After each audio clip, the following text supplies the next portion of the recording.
청와대는 그동안 전직 대통령 사면 논란과 관련해서 최종 선고도 내려지지 않은 상황에서 사면을 언급하는 건 적절하지 않다는 입장으로 즉답을 피해왔습니다. 오늘 박근혜 전 대통령의 대법원 선고 이후 청와대가 어떤 입장을 밝힐지 주목됩니다. 홍선기 기자의 보도입니다.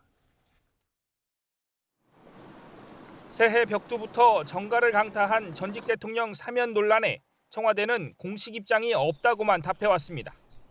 아직 최종 판결도 나지 않은 사건에 대해 사면을 얘기하는 것 자체가 말이 되지 않는다는 겁니다. 문재인 대통령도 신년사에서 전직 대통령 사면과 관련한 얘기는 전혀 언급하지 않았습니다. 앞서 진행한 신년 인사회에서 통합을 강조해 사면을 염두에 둔 것이라는 논란이 번지자 신년사에서는 통합 대신 포용이라는 단어로 바꾸면서까지 사면 논란을 차단했습니다. 2021년은 우리 국민에게 회복의 해, 포용의 해, 도약의 해가 될 것입니다. 그러나 박 전 대통령에 대한 대법원 선고 이후에는 청와대가 어떤 식으로든 새로운 답변을 내놓을 것으로 보입니다. 최종 선고 전에 사면을 얘기할 수 없다는 답변이 더는 유효하지 않기 때문입니다. 사면 찬성이나 반대까지는 아니어도 조금 더 직접적인 입장 표명이 불가피합니다.